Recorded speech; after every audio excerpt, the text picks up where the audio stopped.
It's been over a year since my last ranking of the MCU heroes, and in that time, the MCU has added over 20 new heroes. That escalated quickly. So today I'm going to stop and rank every MCU hero from the worst to the best.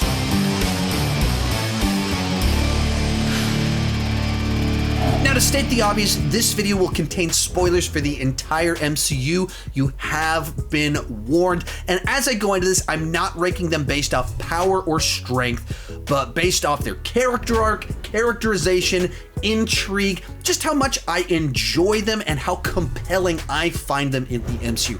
That is what my ranking is based off of. You can rank them however you would like, based off whatever criteria you would like. With that said, this video is brought to you by Factor. This time of year is super busy for my family. A couple weeks back was Halloween, in a couple weeks is Thanksgiving, and next month is Christmas. With 3 kids in school and all the cool opportunities that come with having this YouTube channel, I don't have time to prep and cook healthy meals. Luckily, Factor's meals make it easy to fuel up fast when I'm on the go, and I save time with fresh, never frozen meals delivered ready to heat and eat in just 2 minutes. Head to go.factor75.com/SeanChandler60 and use code SeanChandler60 to get 60% off your first Factor box. Factor now offers 34 meals per week and 36 plus add-on options like smoothies, and I drink one of these with my breakfast each morning, juices, snacks, and more to keep you going no matter what's going on. I've been using Factor for 6 months now, so I can pick my favorite meals from the menu each month, plus try a couple of new things. Head to go.factor75.com/SeanChandler60 and use code SeanChandler60 to get 60% off your first Factor box. The link's in the description, and let's get started. Coming in last place is Sprite, one of our Eternals. I did include all 10 Eternals, despite the fact that some of them, tried to kill all of mankind, but they were doing so for their own noble cause.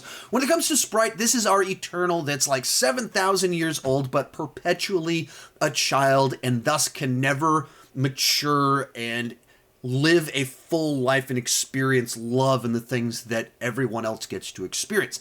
That is actually a very compelling and interesting journey for a character, executed rather poorly in this film, where she just whines and complains the entire movie. You get into the third act, she sides against mankind and then stabs one of her family members essentially in the back out of jealousy. So this was not a character that I liked. It wasn't a character that I felt deserved redemption in the final little bit, and she's just whiny in the film. We've made it to the top 70 with Ajax from Eternals, and what an unbelievable waste of Salma Hayek. But the people of this planet brought everyone back with a snap of a finger. I was so excited that they were bringing her into the MCU, and then you watch the movie and she's essentially killed off before she's introduced, so we only really see her in flashbacks. I just thought that was a horrible misuse of the actress as well as the character, in which case there's nothing really to connect with the character. There's nothing interesting that we get to know about her, and that what we do learn is that, she was kind of here to kill me, so I'm not a big fan of that, so yeah, she's just about at the bottom. Number 69, Battlestar from Falcon and the Winter Soldier, and this is one where the actor did a good job with what he was given. The idea of the character is fine.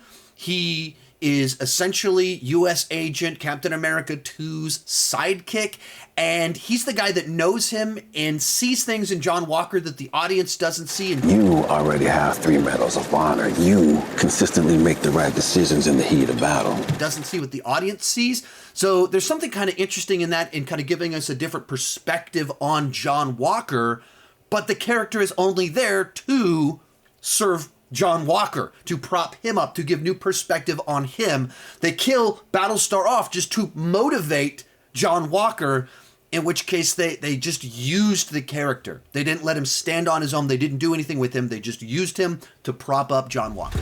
Number 68, Cersei from Eternals.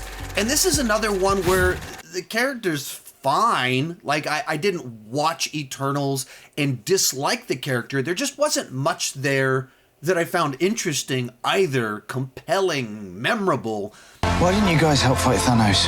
Or any war, all the other terrible things throughout history? She's the point of view character for that movie, the one that we, I believe, spend the most time with, but almost everyone else makes a bigger impact. They do something that stands out, whereas she's just kind of the person that we're following around as everything happens. Even her powers are a little bit strange and undefined, and so I just didn't find her very interesting.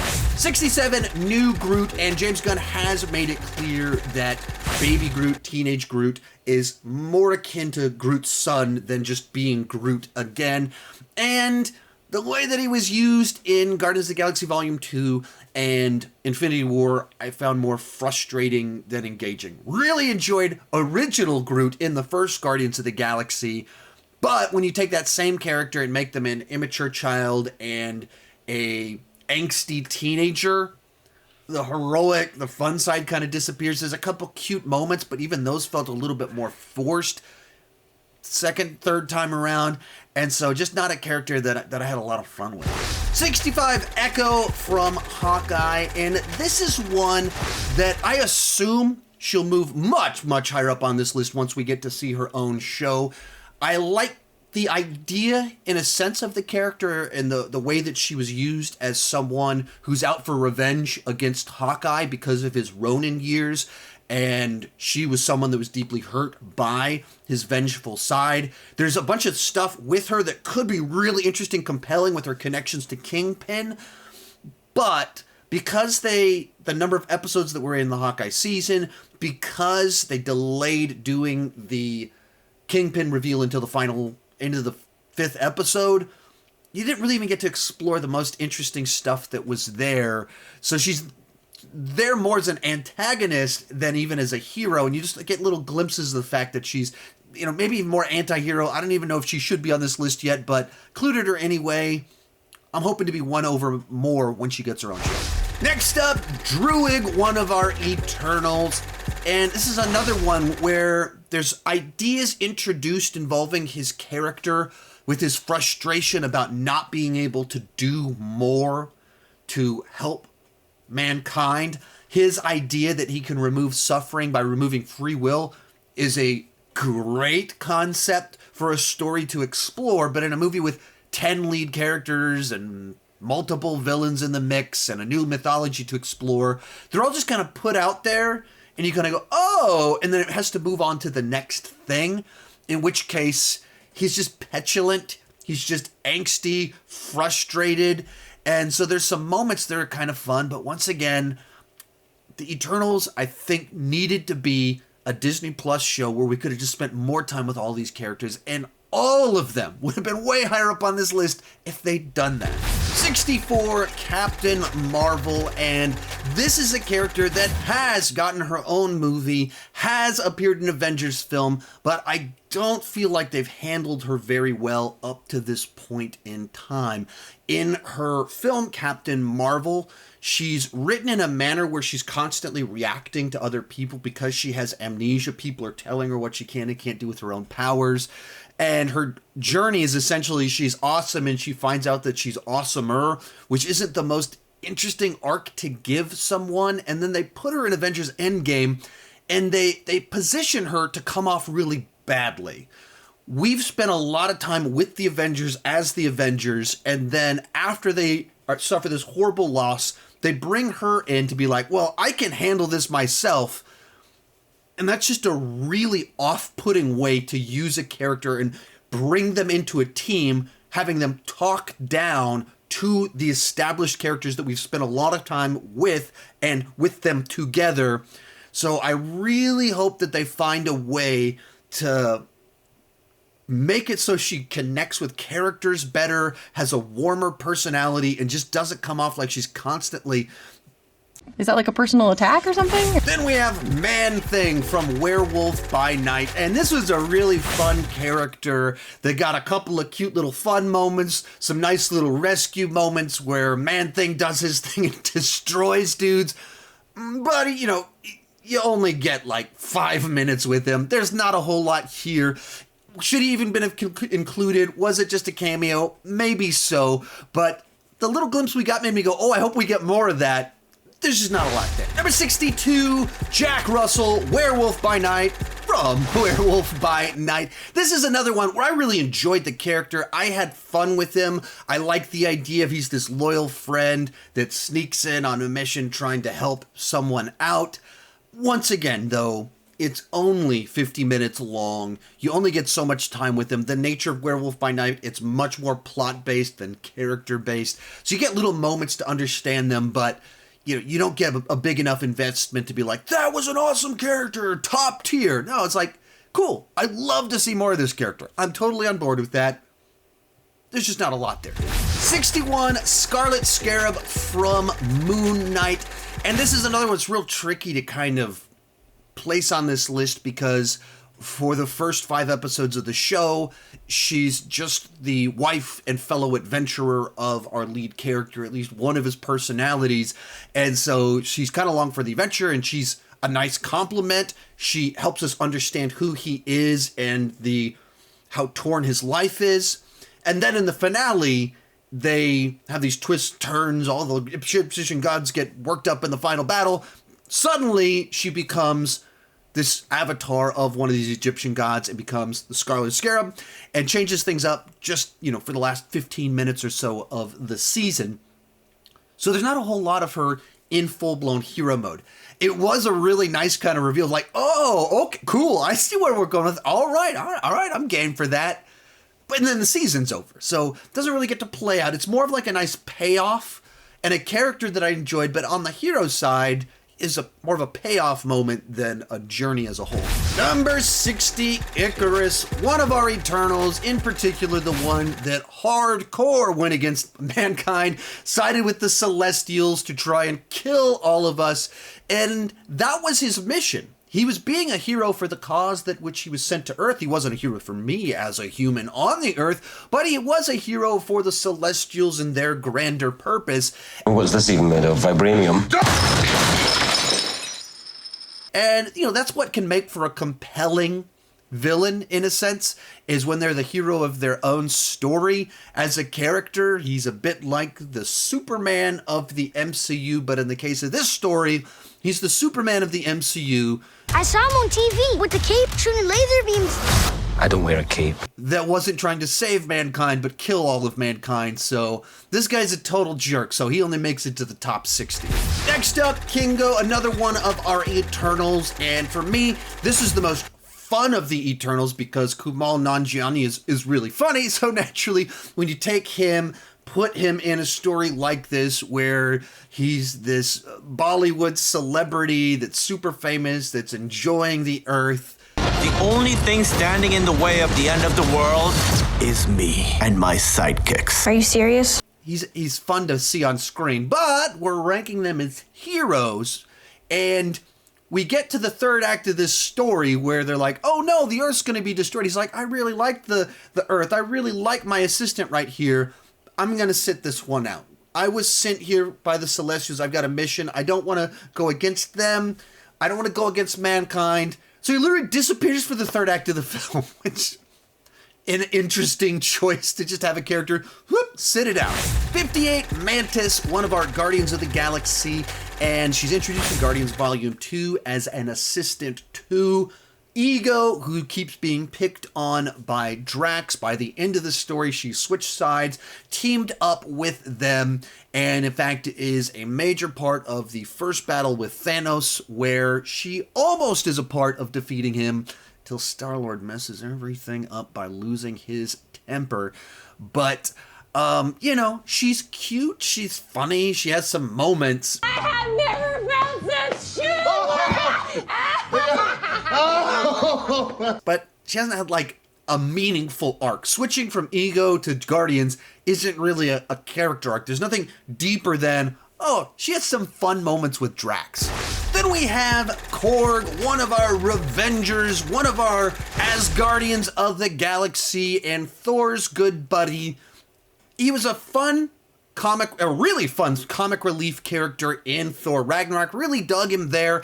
And then once again, had some nice little moments in Endgame, helping Thor battle Noob Master 69. I think he overstayed his welcome a little bit once we get to Thor Love and Thunder, and it just felt like he was there because Taika Waititi wanted to play a character in the movie, so he was around for a little bit too long there, but much more a fun comic relief character than a compelling character with an arc or anything like that. So once again, someone that, I like him. He's not at the bottom or anything for me, but he's just that fun. 56, America Chavez from Doctor Strange in the Multiverse of Cagnus. Multiverse of Cagnus. Whatever that means. 56, America Chavez from Doctor Strange in the Multiverse of Madness. And this is more of like a plot device character. She's there to move the story forward, so she's a plot device with a personality and a power set. And as a plot device, I thought she worked. She kind of stood her ground. She wasn't like distracting from the story. She didn't overpower the story, didn't pull away from the characters I was more interested in. She's a nice compliment to them. She worked well enough, but at the end of the day, she's a plot device character. She's there for the purpose of kicking things in motion and leading to the next plot point. She's not there for really her own character arc, her own development, or much of her own journey. She's being dragged along for the ride, responding to what other people want to do with her. Number 55, Valkyrie from the Thor franchise. And she's a solid supporting character. She gets some awesome moments in the action sequences. There are a couple of really cool shots of her, in particular in Thor Ragnarok. And they've given her new positions where Thor elects her president of New Asgard and stuff like that. But I don't feel like they've actually used her in a way that puts her front and center and does something interesting with her, despite having a number of different appearances, getting involved in the action. It hasn't been like that flashy stuff besides moments in action sequences. Then we have Monica Rambeau, and she was first introduced in Captain Marvel as just a little girl, and then she returns as an FBI agent in WandaVision, and by the end of WandaVision, she has become one of our future Marvels. And I thought that was a fun little way to introduce a character and then use them in a wildly different context and kind of progress them all along. So I really hope that we get some really cool stuff from her in the Marvels. I think there's potential there for something that I would find very interesting. As of right now, it's in the early stages, so I can't put her terribly high on this list, but I think there's a lot of potential for something neat here. 53, Elsa Bloodstone, or the lady that is not Jessica Jones in Werewolf by Night. And I actually really enjoyed this character. We didn't get a whole lot with her. You just get little hints of things about her backstory, about she says a little line just because you didn't train me doesn't mean I didn't train. Just a little line of dialogue where she says, you guys aren't worthy of the Bloodstone, where little lines of dialogue communicate a great deal about her. And another one, I would love to see more of this character. I would love to kind of get to go on more adventures with her, explore that mythology, that backstory even more. But as of yet, we only have this one little 50-minute story that was very action-based, so you only get those little hints. I loved the hints. They teased everything I wanted them to tease. Really enjoyed the character, but it was only kind of a tease of the full potential. Next up, Ironheart from Black Panther Wakanda Forever, and this character is used in a very similar fashion to America Chavez from Doctor Strange in the Multiverse of Madness. Both of them are these plot device characters where both the good and bad side are trying to track down a character that is useful for the plot, and a lot of people have pointed out that similarity, and I found Ironheart to be a little bit more charming, a little bit funnier, a little bit more interesting. Maybe that's just recency bias, but, I enjoyed the character enough for what they were trying to do with her. And, it's always fun to see a person in a robot suit taking people out. All that said, I had previously said in my videos talking about my excitement level for upcoming Marvel projects that I had Ironheart really low on the list. And well, that's just because I never read an Ironheart comic. So the only description you give me is teenage girl builds her own Stark suit. That's not very interesting. That feels like a very flimsy setup. So when you actually see the character and you see the personality, a little bit of the backstory, the uniqueness, makes me more excited. And that's what Black Panther Wakanda Forever did. It made me go, oh, okay, yeah, I would like to see more of this character and see what she's gonna do when she has a story of her own. Number 51, Heimdall from the Thor franchise. And this is a really solid spice character. He's not a main course. He's not even a side dish. He's someone that's kind of sprinkled across the Thor movies, even a little bit into the Avengers ones, and he makes scenes better. He makes the movies better. He improves everything that he's in. You love it when he's on screen, but he's not the focus. He's not the thing driving things forward. He's just there to make parts better, and that's what he did. This seemed like as good of a time as any to mention that I'm not throwing in multiverse heroes, so no Black Bolt, Chucky X, Mr. Fantastic, our variants of Spider-Man. They're not going to be in this list because they're just cameos, and the list is already pretty long. We've made it to the top 50 with Quicksilver, and this is another character that was utterly wasted. I understand that they needed someone to die in Age of Ultron, but they decided to kill off a brand new character. Thought he had good rapport with the Avengers. Of course, there's an interesting dynamic with his sister, Wanda, but we only got so much time with him, so this is as high as he can get. Number 49, Nebula. From Guardians of the Galaxy to Endgame, she does get this nice redemptive arc from villain to hero. Here and there, she's gotten some solid laughs, but because of the way her character is designed, she inherently doesn't have that big of a personality, and she's driven so much by jealousy early on that it's kind of frustrating for me. Next, Wasp.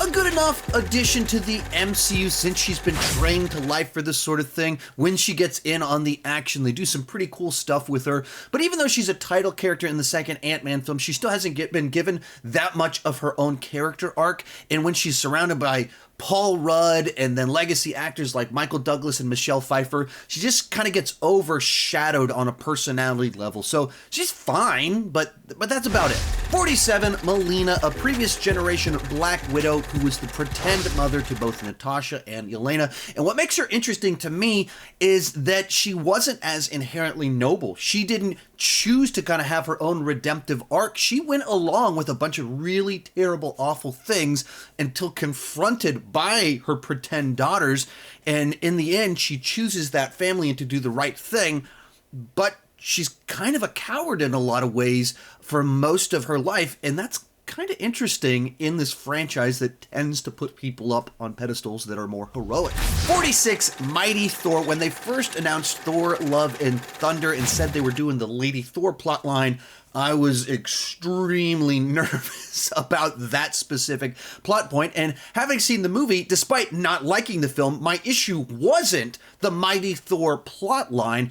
I thought that was one of the things that actually worked better in the film, and it made Jane Foster a more interesting character that had a better dynamic with Thor in the film. She gets some nice, solid, fun moments in it, and they kind of give her this arc where she chooses to sacrifice herself for the purpose of being a hero, and that was the stuff in the movie that worked best for me, and it would have worked even better if the movie hadn't gone so jokey. Number 45, Wong, Phase 4's Nick Fury, the guy that shows up in all the franchises, and in that sense, he's like a spice character for the entire MCU. He puts a grin on your face whenever he pops up in all of these different unexpected places, but despite having a lot of appearances, they haven't given him an arc yet. You know, he became the Sorcerer Supreme, but that's because of the blip. And beyond that, we haven't done a deep dive into his own personality. And a couple of these recent appearances in She-Hulk, Doctor Strange, and the Multiverse of Madness, they've done some things that have made his characterization very uneven. Wongers. And made his decision-making a little bit questionable. And so hopefully in the future, they can really give him a bit more of a prominent role where you get to know him better. Next up, Sylvie, a fascinating character because she's a Loki variant, and instead of being raised with Thor in Asgard, she lived her life on the run simply for existing, and in doing so, you kind of expose all sorts of things about this character that we do know and realize what were the essentials that would always be there and what are the elements that kind of come from his specific upbringing and his own insecurities. And so just a fun little twist on a variant. Number 43, Daredevil. To be perfectly clear, this is based entirely on his appearance in She-Hulk. I'm not factoring in the Marvel Netflix stuff. If his show makes it clear that those are canon, then I will factor that in and he will jet right up into the top 5, probably the top 3. But based just on his guest appearance in She-Hulk, he made quite the impression. Many of us were just waiting for him to show up. And as soon as he did, it dramatically elevated the show. When he did a lawyer scene, it was the best lawyer scene in the entire show. When he sits down to just have a conversation with She-Hulk, with Jennifer, he's able to kind of be the mentor to her that Hulk wasn't able to be. I think you're in a unique position to do some real good. And She-Hulk can help people when the law fails them. And you get, you can criticize the CGI-isms in there and everything like that. Did I say CGI-isms? That's definitely not a word. You can criticize the CGI acrobatics, but in another sense, they are kind of more comic book accurate. They fit the tone of She-Hulk. So while it's just a 30-minute guest appearance, he did make quite an impression and was the best part of She-Hulk. 42, Phastos, one of our Eternals. And what I enjoyed about this character is that he fully embraces humanity, gets married, has a child, has a family. And so when the conflict comes into play in the film Eternals, he has a very personal stake in everything that's kind of going on. Add to that, he's got a fun personality with his sarcasm. You know what's never saved the planet? Your sarcasm. And then his skill set, his power is kind of interesting, his ability to kind of build all these strange things. So in a movie that I wish we got more time with all the characters, I enjoyed this character. Next up, Makari, our speedster Eternal. And despite not speaking really, she's able to communicate so much through her face, and she just has this infectious smile that makes her very endearing to the audience. Also, the way they visualized her speed powers is very cool. One of the better ways a blockbuster has kind of shown a character with tremendous speed. We've made it to number 40 with Pepper Potts Rescue. Now, for most of her time in the MCU, she was a side character, she was a love interest, and a nice counterbalance to Tony, who is very erratic, and she's very stable and sees the best in him, so it was just a really nice little pairing. But in Endgame, Tony built her a suit, so she got to be a hero for just one sequence, and so she can be included in this list, and it was just really nice that in his final little run, he gets to team up with his love in battle to save the galaxy, to stop Thanos. But all along the way, she's just been a really nice supporting character that balances him out really well. Number 39, Athena from Eternals, classic warrior princess played by Hollywood royalty Angelina Jolie. So, what's your superpower? You know that your babysitting privileges are completely revoked. Adding to the mix that she has kind of her wires are crossed and kind of adds to the mystery of what exactly is going on with the Eternals, their purpose on the Earth. And so just a nice dynamic, classic character of action given that revenge journey in the film. So one of the stronger Eternals. Next up, Gilgamesh, the last of the Eternals on this list and thus my favorite of the Eternals. He has more kind of classic hero traits. You understand his value set. He's loyal to his friends. He stays behind to take care of Athena. And so in a movie that's largely about deconstructing heroes, he gets to just be a classic hero. Get some funny moments in there too. Number 37, John Walker, Captain America 2, and then finally U.S. Agent. And this is a character that a lot of people hated. And you are supposed to hate him. He's essentially if Tommy Lee Jones got his way back in Captain America the First Avenger, and one of the alpha male douchebags got the super soldier serum instead of Steve Rogers, who hate bullies. That's what U.S. Agent is. He's following orders, he's doing what he's supposed to do, but it's amplifying those negative aspects of his personality as well, and thus he's kind of an antagonistic character in Falcon and the Winter Soldier, while at the same time moving in the same direction as the heroes of the season.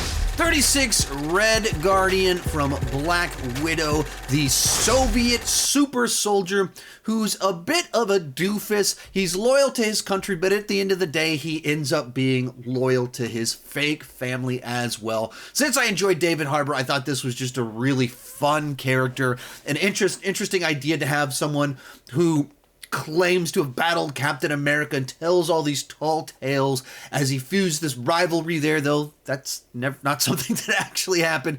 So just a fun addition, a nice little touch, and I'd like to see more of him, and it looks like we're going to in Thunderbolts. Then we have She-Hulk. I enjoyed the character a lot more than the show.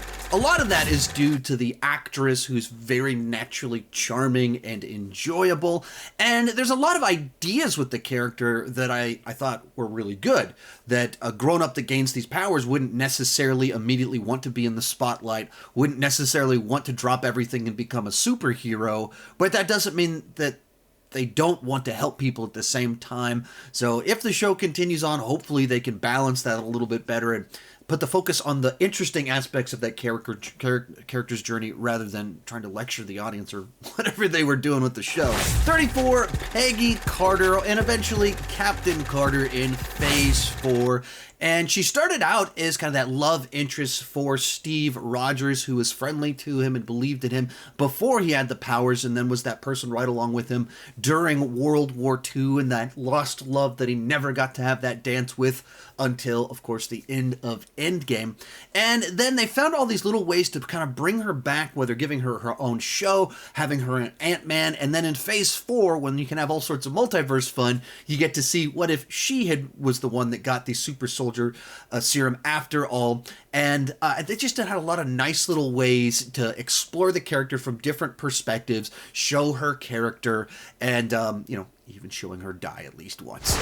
Number 33, War Machine. I really wish I could have him higher up on this list because this is a character that I really do enjoy. In fact, one of my dogs is named Rhodey. Who let the dogs out? He's someone that can be the friend to Tony that knew him and was friends with him before all the Iron Man stuff, but also can be someone that pushes Tony around without alienating. He can be that father that Tony needs sometimes to stop him from his more excessive traits.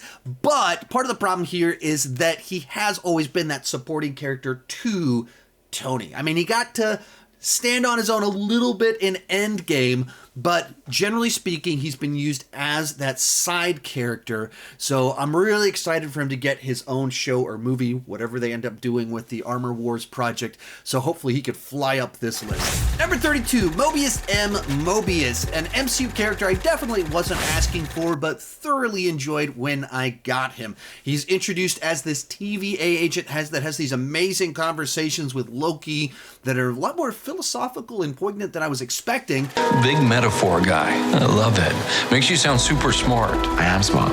I know. And as you go throughout the course of the show, his worldview is challenged. He changes what he believes, turns against all of it, and actually fights back to the point where, at least to his knowledge, he does something that gets himself killed, and so he is someone that is heroic in his choices, thus makes it on the list. Then we have Nakia, our Wakandan spy and love interest for T'Challa, and this was a fun addition because, of course, the Black Panthers are the protectors of Wakanda, and then you have Okoye representing the warrior protectors, but then you have her as a spy who's the other side to their activities in the world and showing they do have interest, they do have people out there doing things, and she's the face of that, the example that we're given. And in particular, in Wakanda Forever, she's sent on this rescue mission, so you get to see her in action, what she did, all of her skill sets. So that's a lot of fun to see. I don't think she's given as much of a clear arc as she's just used in these stories so much. So I think some of the other Black Panther characters are kind of more compelling than her, but I did enjoy what she was at, her additions to these movies. We've made it to the top 30 with M'Baku, a character that's introduced in Black Panther as a bit of a rival to T'Challa, and by the end of that film, a friendship and a trust is formed, so much so that they're fighting together in Infinity War, and when you get to Wakanda Forever, he's become this mentor to Shuri and someone that's there to kind of help guide her and perhaps kind of her biggest ally in the film in a lot of ways.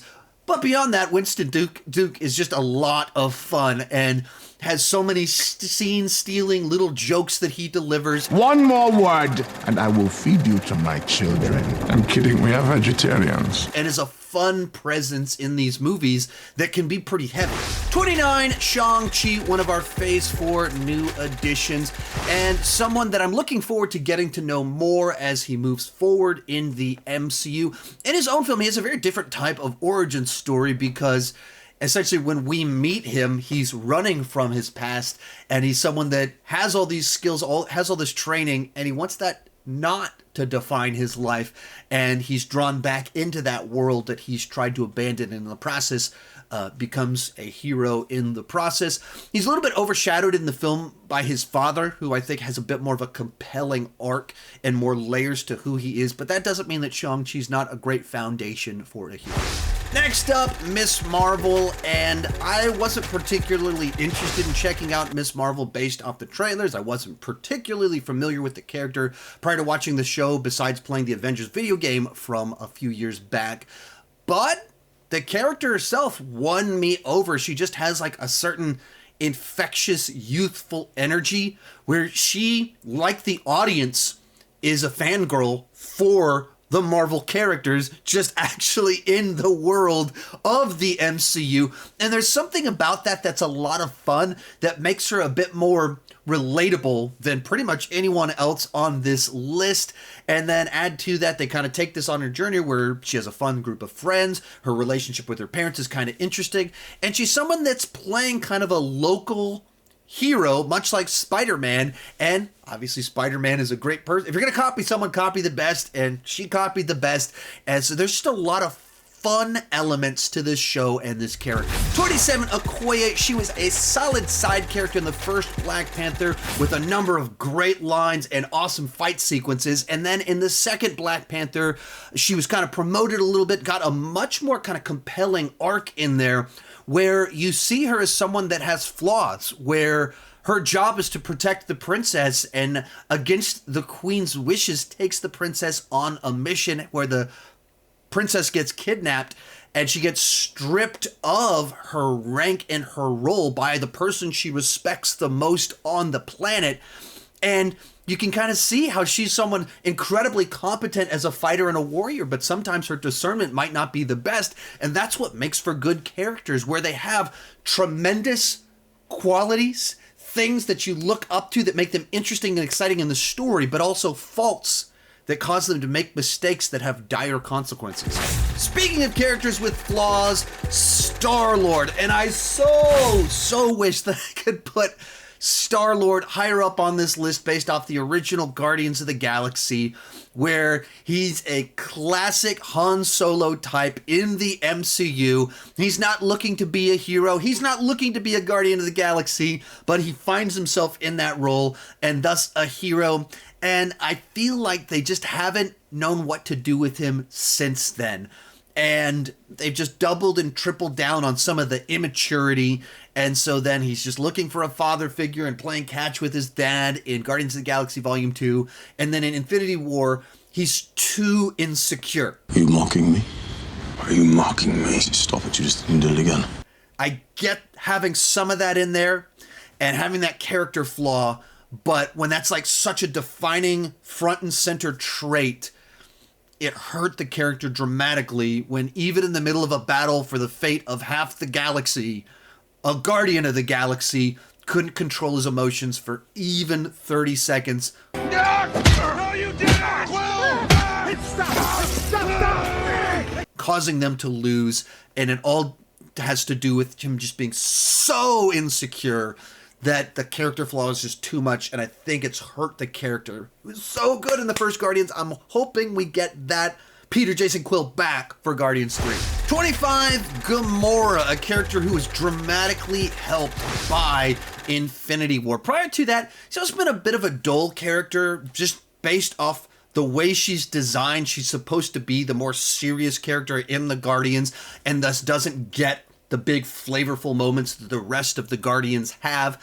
But then when you get Infinity War, you realize the complexity of her backstory, her torn values, and how she's carries a lot of weight of her responsibility for things in the past and trying to do the right thing now. It just made her a lot more compelling. She's still not the most charismatic person on this list, not by a lot, but she's interesting because of her backstory. 24, Sam Wilson, Falcon, and now Captain America. And this is a fun little journey for a character because he's introduced as someone who knows who Steve Rogers is, respects Steve Rogers, but he's not intimidated by him. He doesn't treat him like Captain America. He treats him as fellow soldier Steve Rogers, and that just makes for a good friendship and a good pairing between the two of them. And as he's kind of gone along on his journey where becomes one of our Avengers, and then when it's time for Steve Rogers to pass the shield, he's the person that Steve chooses to hand the shield to. And then through Falcon and the Winter Soldier, you kind of see the journey of him processing through what it means for him to take on that mantle. And I think there's just like a lot of fun in watching someone who at one time was a side character grow into a lead character.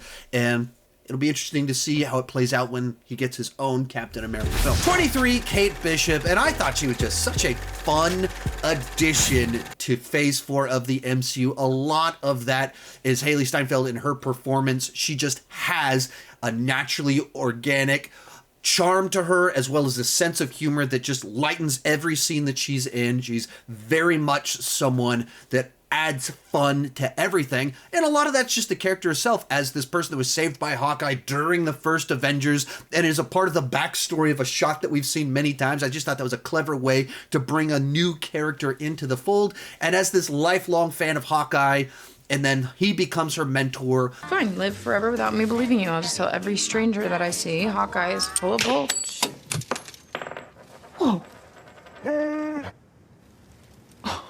They're able to just kind of do a bunch of interesting things with that. I was a huge fan of the Hawkeye show and liked it more than most people did, and she was a big part of why I enjoyed it so much. Next up, Moon Knight, and this is another example where I enjoyed the character more than the show. And that's a great deal because they got a great actor and this complicated character that's something new as a hero in the MCU. It's someone that's not altruistic, not setting out to be a good person, but gets swept up in this whole world of Egyptian mythology. He's a deeply broken and flawed person with trauma from his past, thus leading to a split personality that creates all these interesting new layers to Moon Knight as he's not altogether in his mind, which complicates so many different things about it. Oscar Isaac is able to pull off all of the personalities in a convincing manner and switch between them so fluently. So I just wish that they picked a different direction for the story for Moon Knight, because this is a character that I really enjoyed, not the story they told with it. 21, Drax. And I instantly fell in love with this character when he delivered his first line in Guardians of the Galaxy. The trailers didn't reveal his literal perspective on language, and when he did the little finger point on the neck, That's when you... Why would I put my finger on his throat? I instantly fell in love with the character. And then they found a story to tell with him as someone that lost his family due to Thanos and then finds a new family through the Guardians of the Galaxy. There's just something very compelling about that, and he always is able to put a smile on my face with just hilarious lines. Where is Gamora? Yeah, I'll do you one better. Who's Gamora? I'll do you one better. Why is Gamora? They haven't known what to do with him on like a character arc level, though, since the original Guardians. And so while he's fun to watch still, I think it's missing out on kind of the depth that you need to make it into my top 20. Kicking off our top 20, Yelena, new Black Widow. And much like Haley Steinfeld, Florence Pugh is so naturally charismatic and has such a strong screen presence that she stole ScarJo's movie from ScarJo. The standout character and performance in Black Widow was not Scarlett Johansson as Natasha, it was Florence Pugh as Yelena. She's so fun. Why do you always do that thing? What thing? The pose. It's a fighting pose. She's so funny.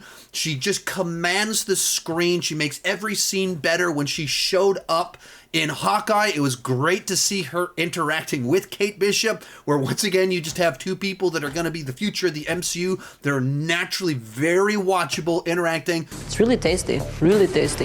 Yeah, I know what boxed mac and cheese tastes like. Okay, I know it's delicious. Great sequences. Can't wait to see more of her. 19, Bucky, the Winter Soldier and White Wolf. And this is a fun one because he's introduced as Steve Rogers' protector pre-super soldier serum, and then eventually they're partners during World War II. He's a villain, then he's an anti-hero, then he loops back around and gets to be a hero again. And that's the fun here. He doesn't have the flashiest personality. He gets a couple of dry one-liners here and there, but it's about this person that's loyal to his friend, Steve, and Steve's loyalty back to him. That you get to see him processing through, breaking out of the Winter Soldier programming and discovering himself again in the 21st century where he doesn't know how he's supposed to respond. So there's just a lot of compelling things about him without him necessarily being like a screen-stealing presence. 18, Yondu. Now this is a fun one because he's introduced in the first Guardians of the Galaxy as kind of a scene-stealing side character with a unique personality and sense of humor, and kind of this almost sense of like entitlement over Starlord because of how he treated him in the past or raised him in the past that Starlord doesn't seem to share.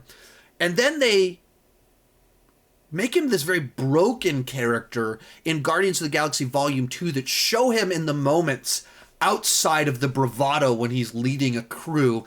You get to understand like what was really going on and what certain things cost him. They give him like this redemptive arc, a sacrificial final moment, and it was just fun to get to see him play Mary Poppins. I'm Mary Poppins, y'all! Next up, original Groot.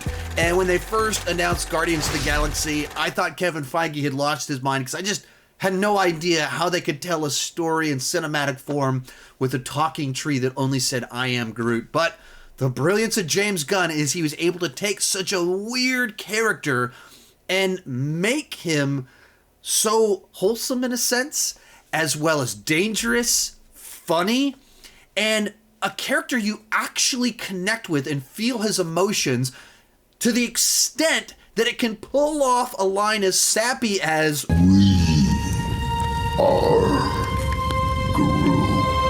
and it works, and you feel every emotion you're supposed to because you buy into this character and love this character.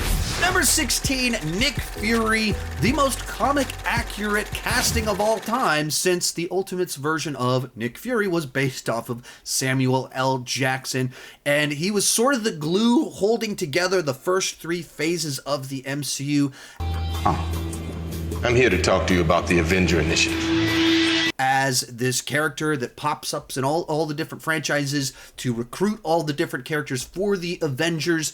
And while he's not given a ton of screen time, he's not at the center of attention in most of these films other than Captain Marvel, the just sheer screen presence and swagger of Samuel L. Jackson just makes him pop, makes him the coolest character on this entire list, and every time he's there, the movie's better. Number 15, Rocket Raccoon, another one of these characters that I had no clue how Kevin Feige could bring to the big screen, and James Gunn absolutely nailed it, where he designed this character that's superficially very combative, very full of himself, so irresponsible, and very quickly you see all the hurt and the pain present in Rocket Raccoon, where he's been so damaged by the way that he was treated and through the experimentation that created him, that he is deeply loyal to his friends. And you see this very complex character, and it doesn't need to be a ton of screen time or a lot of specific details about his backstory. It's how he responds and reacts to a character like Groot, how he responds in Endgame that communicates so much about who he is while still having all the bravado of his superficial personality. Then we have Hawkeye, the most grounded of our Avengers, and that's what makes him interesting and compelling to me. The city's flying, we're fighting an army of robots, and I have a bow and arrow. None of this makes sense. In Age of Ultron, we realize he's just a dude that lives in a house in the middle of nowhere and has a wife and a bunch of kids, and that sets him up to have this very dark arc when the blip happens and he loses his entire family, where everyone loses people, but because we've met his family and he loses all of them, it makes it more personal, and it takes his character to an incredibly dark place for being one of our heroes, where that enables him to have a redemptive arc, personal, deeply personal stakes in the mission during Endgame. And then we got the little dessert at the end, his own little Hawkeye show.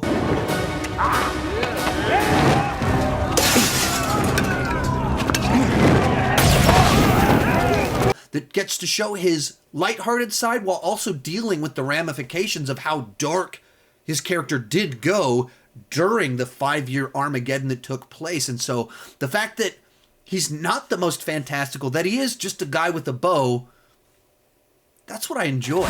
Number 13, Shuri, and for me, this is one of the characters most improved by Phase 4. In the original Black Panther, she's a nice, light-hearted side character that made sneaker puns that got in on the action just a little bit in that film.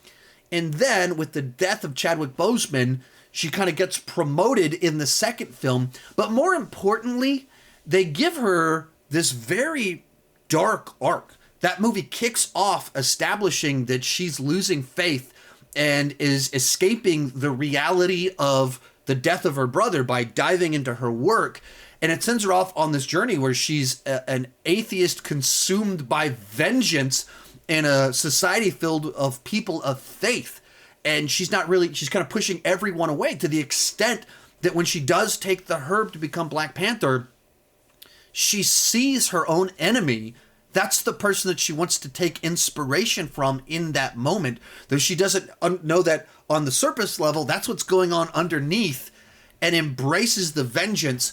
And in doing so, it's able to mirror the journey that T'Challa went on in Captain America's Civil War that led to his nobility, but it kind of makes it clear she's not quite as noble of a person as her brother, and it's those faults. It is that lack of faith. It is that rage. It is the fact that she doesn't process her own brother's death in a healthy fashion that makes her interesting. Next up, T'Challa, Black Panther, and along with Steve Rogers, one of the most noble characters on this list, a person of true character, that not that he doesn't have faults, not that he doesn't need to grow and change, but that he's willing to learn, willing to listen, and do what's right. He's introduced in Civil War as a character that is out for revenge, but realizes the futility of that rage, that it doesn't bring back the ones that are lost, and it doesn't gain anyone. And then in Black Panther, while he views Killmonger as a threat that needs to be defeated, he also is swayed by the arguments made by Killmonger to change the direction that Wakanda is going in to try and serve the world better. So a character that's not known for deep character flaws, but that doesn't mean he doesn't have his own growth and his own arc. Number 11, Vision, an inherently interesting character because of his origin as this being created using a body that Ultron wanted for himself, powered by an Infinity Stone, but it got a little bit of Jarvis thrown into the mix.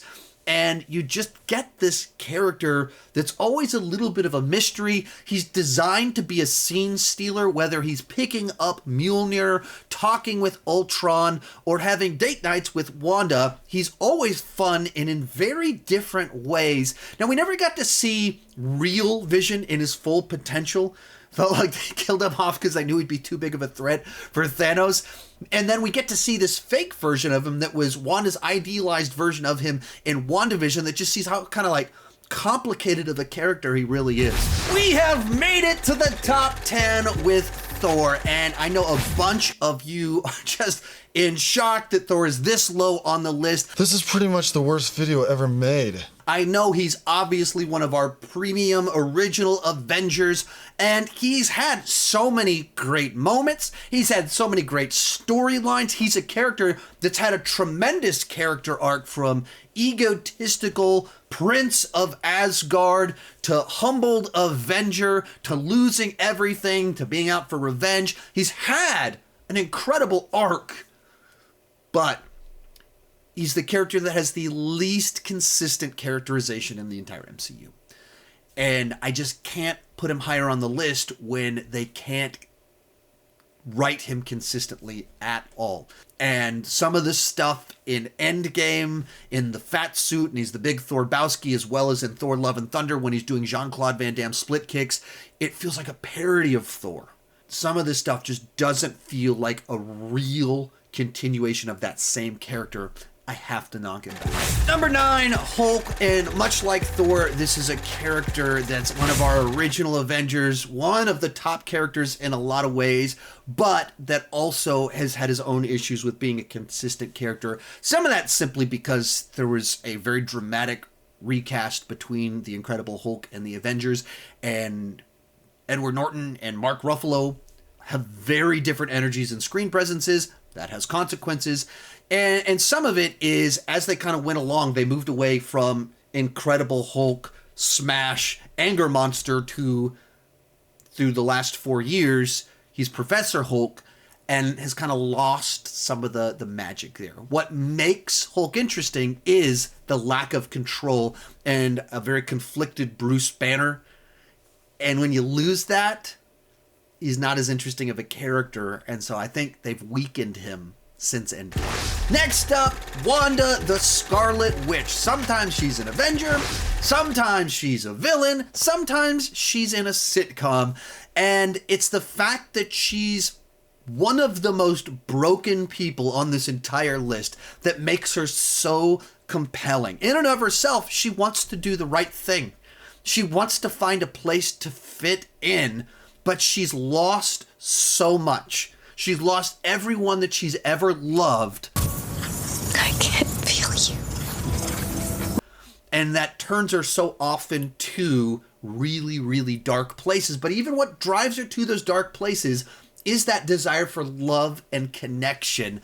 And that's when you have a really compelling character. But we're talking about her positive side right now, in which case, this is someone that when she was in the mood to take on Thanos, in a desperate attempt to save himself from her, you took everything from me. I don't even know who you are. You will. Came up with a plan to have his own soldiers fired upon just to stop her. That's how big of a threat she is when she goes into let's kill bad guys mode.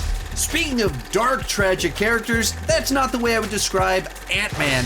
Scott Lang and Paul Rudd are just so effortlessly fun and charming and lighten every single scene that they're in. He's a great example of being a superhero I never knew that I wanted, and one that doesn't have kind of the classic origin story. It's not great trauma. He was recruited because of his skill set, and while he does have a criminal past, he's generally speaking a good-natured person, and he's willing to do what he needs to do when he needs to do it.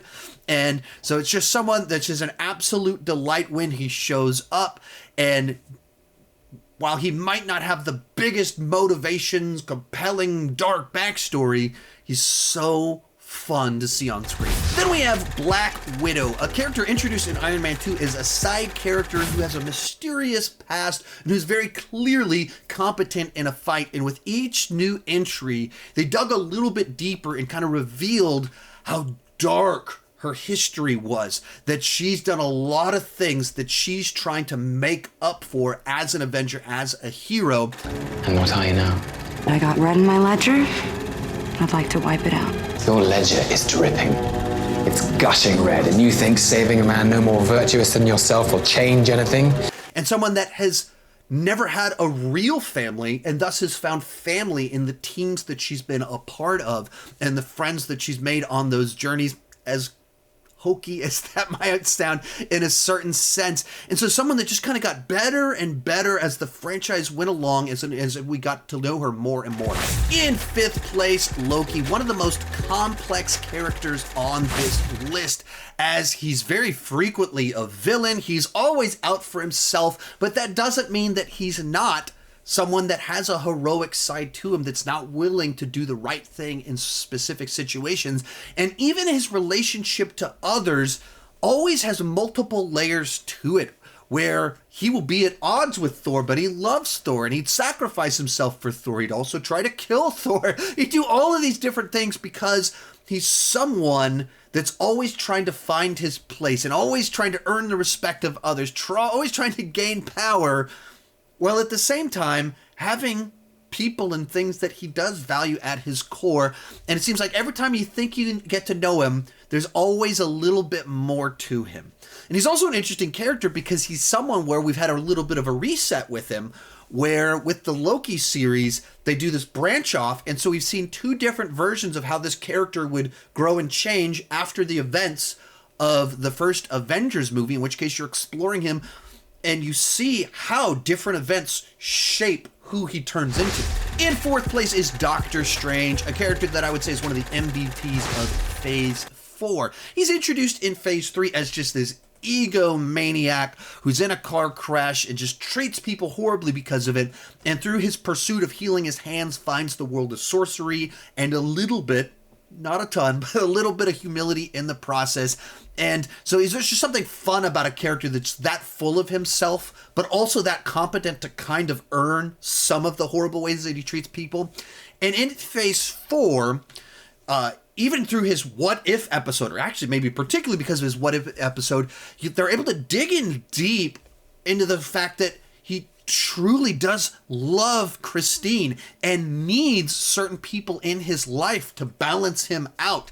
And then through both the failure in No Way Home and then the arc that he's given in Multiverse of Madness, you see him starting to see the error of his arrogance, that it has consequences, and that while he is wildly competent, he is incredibly smart, he is very gifted, and he is a sorcerer that would be the Sorcerer Supreme if not for that Thanos character, that doesn't mean that he doesn't need to learn and grow. Through the span of multiple stories, they slowly humble him and show that softer side to him.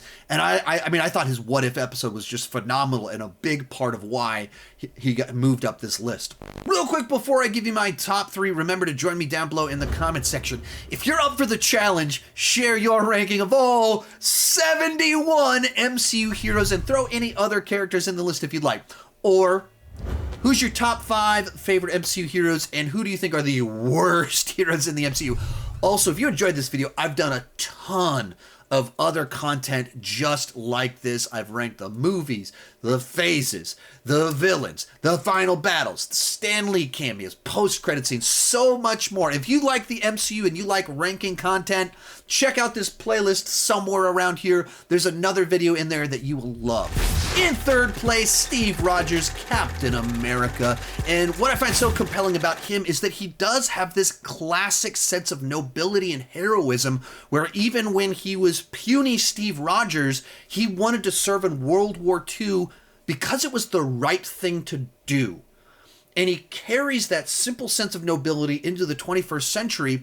And what they discover is that you take a character who has a very simple view of right or wrong that fits World War II, where there were very clear villains, and they drop him into this 21st century where it's much less clear who's good and who's bad. You have someone that signs up to enlist to follow the government to battle the bad guys, and they put him in a context where the government is no longer trustworthy.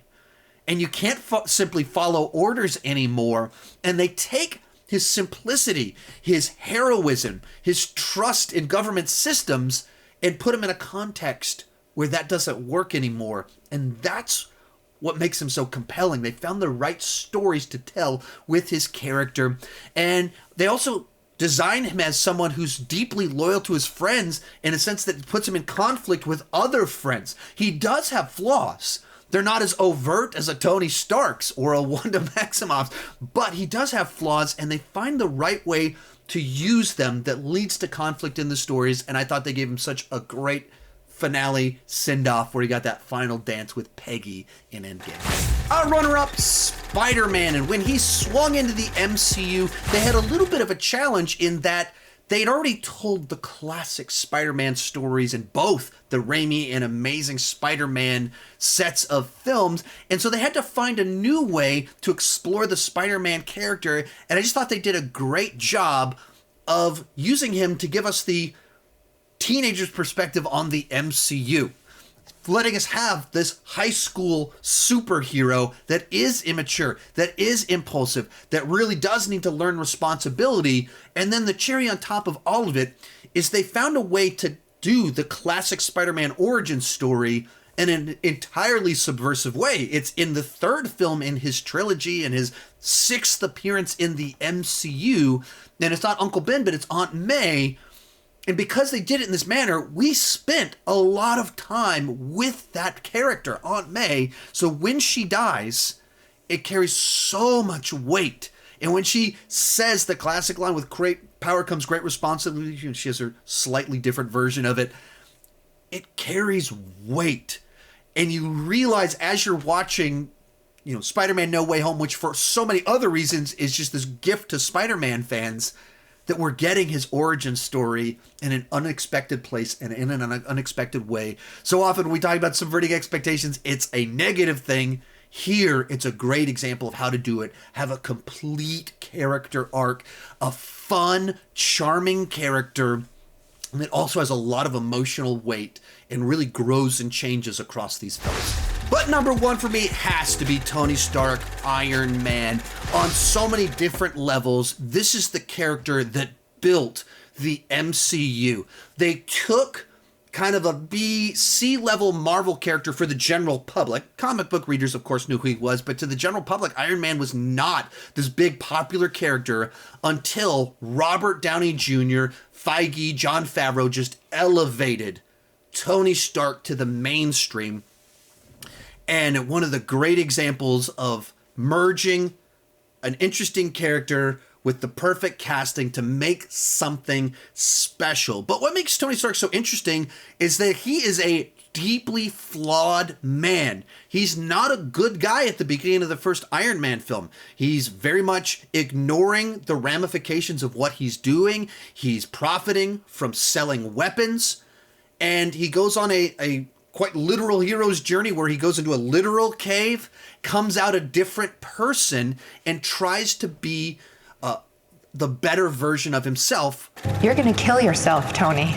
I'm not gonna be a part of it. I shouldn't be alive, unless it was for a reason. I just finally know what I have to do. But that doesn't mean that his character flaws suddenly disappear. He's still cocky and arrogant.